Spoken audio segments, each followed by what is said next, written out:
ঝিনাইদহ জেলার শৈলকুপা উপজেলার পুরাতন বাকরবাদ গ্রামে পিতা শামসুদ্দিন আহমদ ও মাতা করিমুন্নেসার ঘরে জন্মগ্রহণ করেন কামরুজ্জামান নামে এক শিশু। একজন শিক্ষক নেতা, একই সাথে গণমানুষের তিনি যেমন দেশের শিক্ষার আলো জ্বালানোর ব্রতে নিজেকে নিবেদিত করেছিলেন, তেমনি দেশের মানুষের মুক্তি সংগ্রাম, লড়াই এবং যুদ্ধের যে ঘটনাগুলি ছিল তার মধ্যে তিনি ছিলেন একজন সংগঠক। তিনি শিক্ষক সমাজের যে অধিকার আদায়, তাদের যে ন্যায্য দাবি সেগুলোকে নিয়ে সহজ ছিলেন সবসময়। আওয়ামী লীগের সাধারণ সম্পাদক ছিলেন তখন আব্দুল রাজ্জাকের সাথে আমরা ওনার ঘনিষ্ঠতা দেখেছি এবং আওয়ামী লীগের নেতৃত্বে মধ্যে তিনি ছিলেন একজনের আলোক ব্যক্তি। অধ্যক্ষ কামরুজ্জামান জাতিকে যা দিয়ে গেছেন সেই ঋণ আমাদের পক্ষে শোধ করা সম্ভব নয়, কিন্তু আমরা যেন প্রতি মুহূর্তে আমরা ঋণের কথা স্বীকার করি, এটাই হবে আমাদের দায়িত্ব এবং দায়িত্ব। পরবর্তী সময়ে এই শিশুই হয়ে ওঠে বাংলার তথা বাংলাদেশের এক অবিসংবাদিত নেতা। ছোটবেলা থেকে এই মহান মানুষটি ছিলেন অত্যন্ত ডানপিটে আর অধিকার আদায়ের আন্দোলনে সক্রিয় একজন মানুষ। স্কুল জীবন থেকে রাজনীতিতে জড়িয়ে পড়েন অধ্যক্ষ মোহাম্মদ কামরুজ্জামান। 1942 সালে তৎকালীন নিখিল বঙ্গ মুসলিম ছাত্রলীগের সাধারণ সম্পাদক থেকে শুরু করে 1948 সাল থেকে যুক্ত হন ভাষা আন্দোলনের অগ্নিধারা সংগ্রামে। 1952-53 সালে পূর্ব পাকিস্তানের ছাত্রলীগের সভাপতির দায়িত্ব পালন করেন জনাব কামরুজ্জামান।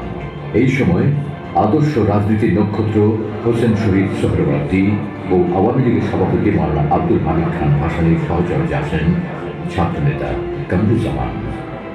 অধ্যক্ষ কামরুজ্জামান ছিলেন 100 বছরের শ্রেষ্ঠ বাঙালি জাতির পিতা বঙ্গবন্ধু শেখ মুজিবুর রহমানের ঘনিষ্ঠ সহচর।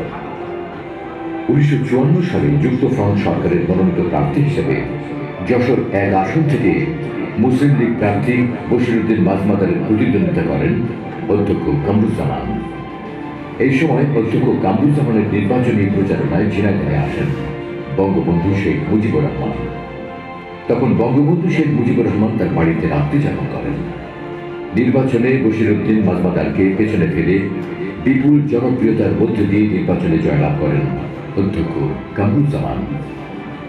1955 সাল বিশ্ব শান্তি সম্মেলন থেকে ফিরে আসার পরেই পূর্ব পাকিস্তান যুবলীগের সভাপতির দায়িত্ব গ্রহণ করেন কামরুজ্জামান। একই বছর তিনি সারা বাংলার শিক্ষকদের দুঃখ কষ্টের কথা চিন্তা করে পূর্ব পাকিস্তান শিক্ষক সমিতির সভাপতির দায়িত্ব গ্রহণ করেন এবং শিক্ষকদের অধিকার আদায়ে শুরু করেন তীব্র আন্দোলন। অধ্যক্ষ কামরুজ্জামান ছিলেন অচিরেই শিক্ষক সমাজে অধ্যক্ষ কামরুজ্জামান হয়ে ওঠেন আপসহীন এক অবিসংবাদিত নেতা এবং 1958 সালে তিনি প্রতিষ্ঠা করেন KL জুবিলি স্কুল ও কলেজ। 1959 সালে প্রতিষ্ঠানটিতে প্রধান শিক্ষকের দায়িত্ব গ্রহণ করেন। আজকে এই জুবিলি প্রাঙ্গণে দাঁড়িয়ে প্রথমেই আমার যার কথা মনে হচ্ছে, যার হাত ধরে আমি এই আঙ্গিনায় প্রবেশ করেছিলাম, সেই শ্রদ্ধেয় আমাদের কামরুজ্জামান স্যার। উনি যেভাবে এই প্রতিষ্ঠানটাকে ডে বাই ডে উন্নয়নের দিকে নিয়ে গিয়েছেন তার উৎকৃষ্ট উদাহরণ হচ্ছে, প্রথমে একটু ব্রহ্ম স্কুল ছিল, তারপরে হাই স্কুল, সেখান থেকে প্রাতঃ শাখা, তারপর উনি কলেজ শাখা করেছেন। এত বড় বিশাল বিস্তার শিক্ষাকে উনি সম্প্রসারিত করেছেন। রাজনীতিকে প্রতিষ্ঠানে আনেনি বা প্রতিষ্ঠানটাকে রাজনীতি অঙ্গনে নিয়ে যাননি, উনি শিক্ষকদের জন্য নিজের জীবনকে বিলীন করে দিয়েছেন। অধ্যক্ষ কামরুজ্জামান 1970 সালে সাধারণ নির্বাচনে ঝিনাইদহ 1 আসন থেকে নির্বাচন করে বিপুল ভোটে পুনরায় জয়লাভ করেন। এছাড়া তিনি মুজিবনগর সরকারের শিক্ষা ও সংস্কৃতি বিষয়ক উপদেষ্টার দায়িত্ব পালন করেন। স্বাধীন বাংলাদেশে 1986 সালে তিনি পুনরায় সংসদ সদস্য নির্বাচিত হন। এরপর অধ্যক্ষ কামরুজ্জামান বাংলাদেশ আওয়ামী লীগের প্রেসিডিয়াম সদস্য নির্বাচিত হন এবং একই বছর মহান শিক্ষকতা পেশা থেকে তিনি অবসর গ্রহণ করেন। জীবনের লাখো চড়াই উতরাইয়ের মধ্য দিয়ে সৃষ্টি তার রাজনৈতিক সংগ্রাম আর শিক্ষা ব্যবস্থার যুগান্তকারী পরিবর্তনের আন্দোলন। জাতির পিতা বঙ্গবন্ধু শেখ মুজিবুর রহমানের ঘনিষ্ঠ ও বিশ্বাসী রাজনৈতিক সহযোগী হিসেবে অধ্যক্ষ কামরুজ্জামান ছিলেন এক অনন্য ব্যক্তিত্বের অধিকারী। অধিকার আদায়ের আন্দোলন সংগ্রামের কারণে বারবার কারা নির্যাতিত হয়েও রুখে যায়নি বাংলার এই সূর্য সন্তান। অটল থেকেছেন সংগ্রামের পথে, সত্যের পথে, সততা ও আদর্শের পথে। অধ্যক্ষ মোহাম্মদ কামরুজ্জামানই বোধহয় প্রথমজন যিনি রাষ্ট্রদূতের ব্রাহ্মস পদ গ্রহণে অস্বীকৃতি জানিয়েছিলেন। ব্যক্তি জীবনে অত্যন্ত সাধারণ জীবনযাপন করতেন।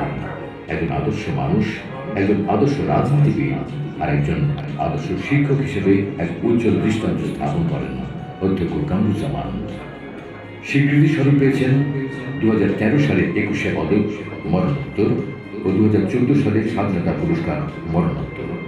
এছাড়াও শিল্প সাহিত্য ছিল অধ্যক্ষ কামরুজ্জামানের অবাধ বিচরণ। বাংলা চলচ্চিত্র ও বাংলা নাটকেও ছিল তার পরম আগ্রহ, যার মধ্যে উল্লেখযোগ্য রাজা জনি, ধন দৌলত, প্রতিরোধ ইত্যাদি। আজ তোমাকে একটা প্রশ্ন করবো বাবা। বেশ কয়েক বছর ধরে দেখে আসছি তুমি এই এতিমখানে সাহায্য করে আসছো, কিন্তু আজ পর্যন্ত জানতে পারলাম না কে তুমি, কি তোমার পরিচয়? স্যার, আমি একজন এতিম। এই পৃথিবীতে আমার কেউ নেই, তাই এতিমদের জন্য আমার মন লাগে। এর বেশি কিছু জানতে চাইবে না।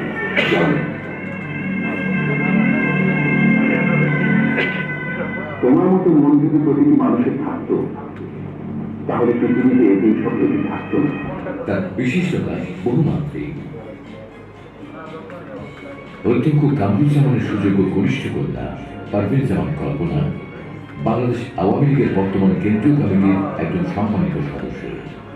পিতার আদর্শকে পুঁজি করে সর্বকালে সর্বশ্রেষ্ঠ বাঙালি, বাংলাদেশের স্বপ্নদ্রষ্টা, জাতির পিতা বঙ্গবন্ধু শেখ মুজিবুর রহমানের সোনার বাংলা গড়ার কাজে মানবতার মুক্তির দূত, মাননীয় প্রধানমন্ত্রী, দেশ দরদী, মমতাময়ী জননেত্রী শেখ হাসিনার বলিষ্ঠ নেতৃত্বে নিরলস কাজ করে যাচ্ছেন পারভীন জামান কল্পনা। অধ্যক্ষ ও বিশিষ্ট রাজনীতিবিদ বাবার আদর্শে বড় হওয়া পারভীন জামান কল্পনা সর্বদা সত্য, ন্যায় ও মানবতার সেবায় সচেষ্ট। অহংকার, লোভ লালসা আর অস্থিতিশীল রাজনীতি যাকে কখনোই স্পর্শ করতে পারেনি। দেশ দরদী জননেত্রী শেখ হাসিনার নেতৃত্বে তিনি বিভিন্ন মাধ্যমে মানুষের সেবা করে যাচ্ছেন নিরলসভাবে। যা বলে রয়েছে সেই মানুষটির আদর্শ, যিনি বাংলাদেশের আন্দোলন সংগ্রামের তেজদীপ্ত মশাল। বাংলার আদর্শ অধ্যক্ষ কামরুজ্জামান।